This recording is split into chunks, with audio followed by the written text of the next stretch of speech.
And but he wouldn't. That was his job, was to be there, and he played the role.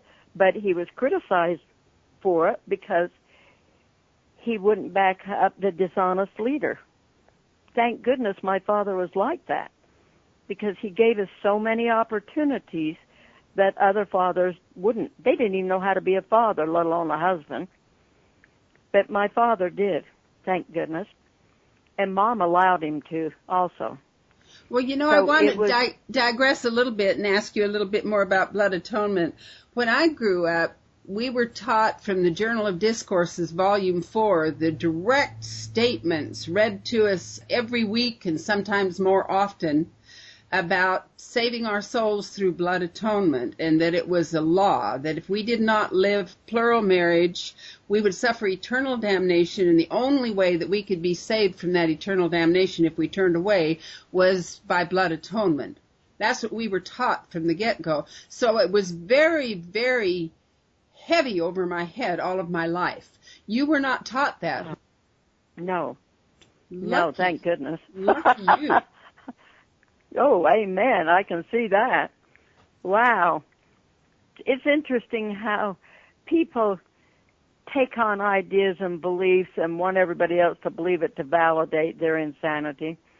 As they do that, it's up to us as an individual to find out what it is that we should be doing while we're here, having this earth experience, I would call it.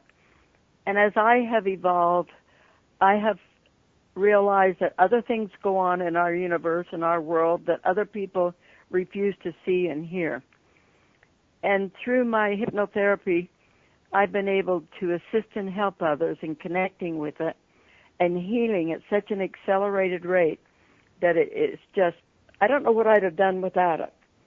But I see that it was all part of my life and my experience here, and I've shared it with people that I was important to do it with.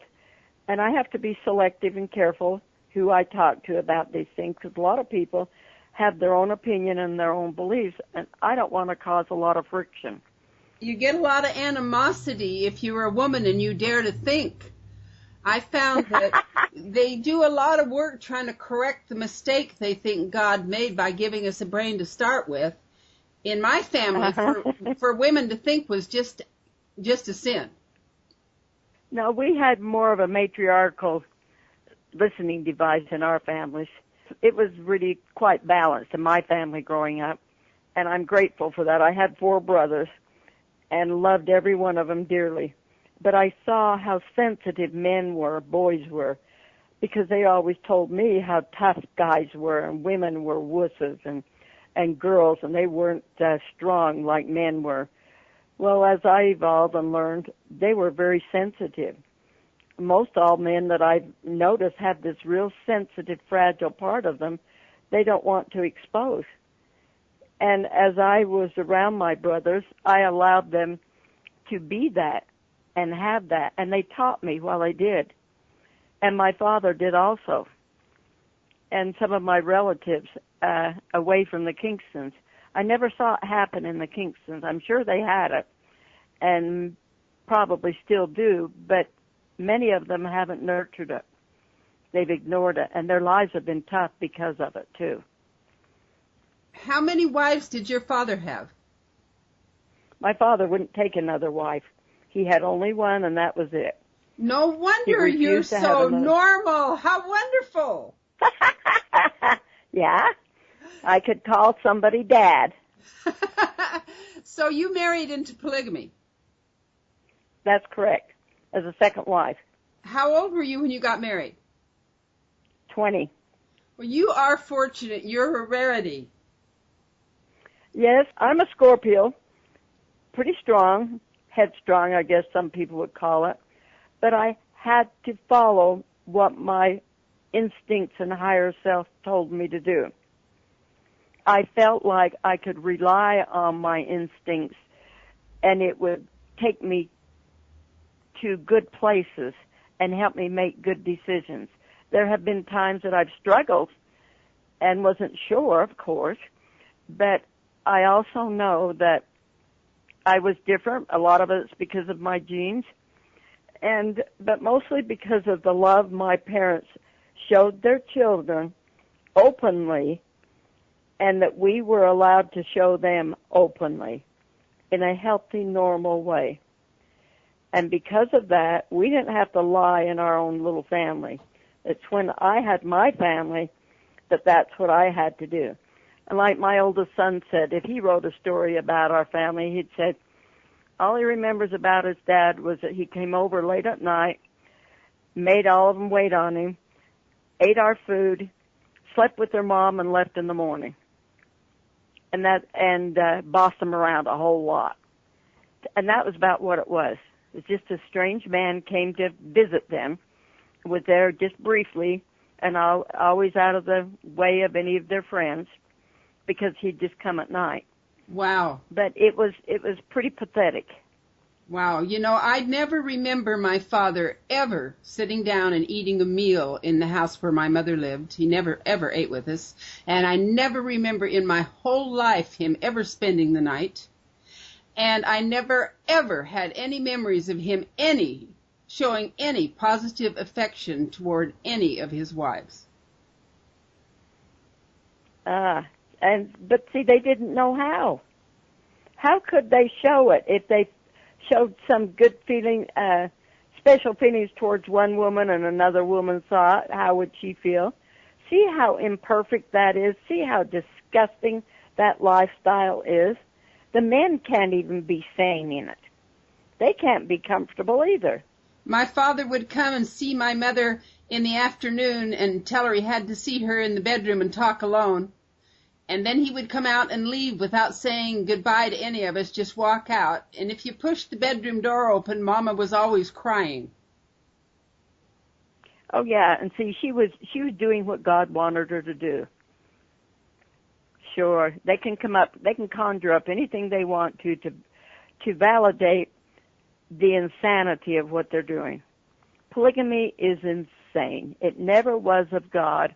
There is no love in that anywhere. And after I finally figured out how to get rid of the guilt and the shame, I really knew what love was for myself and my children and other people too. I could feel love on a higher level than I ever had before. And it's really nice. It's quite beautiful.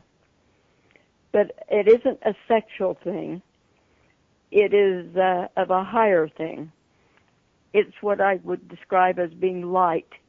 Rowenna, can you tell us how you feel polygamy affects the relationship between the father and his children? How can a father be a father to so many children and give them what they need? They can't. And I remember the children from the first wife would say, my dad. And my kids could never say that. And it hurt them. And they were empty. And they were alone and isolated as a result of that. Because their dad said this and their dad said that and did this and that. And my children never had anybody to talk about like that. And these men are not capable. No man is capable of being loving and fair in any relationship because he can't with himself.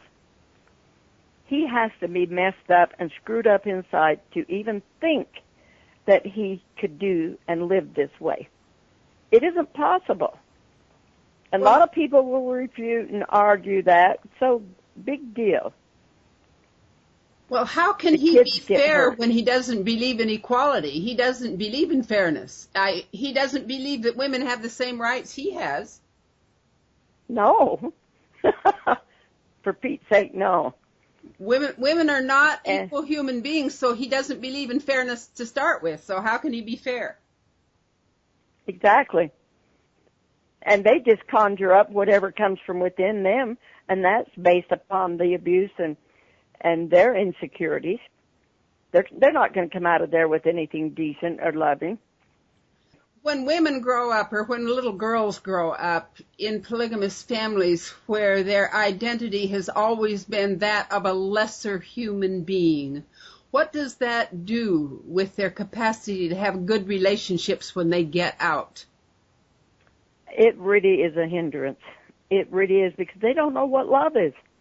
They haven't experienced it. How can they be honest and loving towards other human beings? And when they have their children, I see so many of the young girls within the group that I was from neglecting their children. They don't know how to love their kids because they're supposed to get busy and get right back to work. Get out there and make money. And their children have never been shown love, real love. The mothers themselves were never loved. How can they show their children that? And the fathers, less than that. And these men are cruel to the animals on their farms that they have. I got a call from Washakie of a woman calling saying that the cattle from this organization's farm there are just left to starve. They're dropping dead from starvation, and nobody's taking care of them. And that isn't the first time I've heard that. They don't know how to take care of animals. They're cruel, they're mean, they're void of any human, halfway human emotions. I feel sorry for them, but I can't do anything about it right now. But I can give to my children and help them, teach them, and I think they're doing pretty good. You're a real landmark from coming out of polygamy. Well, thank you. I'm grateful for my genes and my awesome family that I came from, apart from all of that negativity. I'm grateful for you. I'm grateful for people like you that have had the courage to reach out, put your arms and your emotions around the women that are coming out that are so bent with pain they cannot walk straight or think straight. Mm-hmm. Thank you. Well, you were a part of it too, and look what you're doing. We cannot be one single little voice in the forest. We've got to be a forest of voices in this nation. We need to, or we will never be heard. See, all of these things that you've done, and will continue to do, as well as myself and others. My friends who are a part of Tapestry, they didn't give up. They just needed time to be with their family and with their own personal growth. They had a lot of issues that they had to resolve because of the abuses. It is so sad when one man thinks that he can take one wife in another room and close the door and have sex with her, and everybody outside the door in another room can hear them. Or one case I heard, one man on his honeymoon took his first wife to let her see them having sex so that she would know there was nothing to be jealous of. Oh, man, when I heard that, I thought, oh, criminy. It's not making love, it's simply breeding. It's all about the power and control. No love in there anywhere. I want to thank you so much for letting me do this interview. I am truly honored. It's been great. Oh, thank you. It was a privilege, and I hope it can help somebody. I'm sure that it will. So thank you so much. It's just been a real pleasure, and I love talking to you. You've done so much for so many that we should all thank you. Just salute you. You're wonderful. Thank you. It's been a privilege. I really do like doing it. So take care, and thank you. Until next time.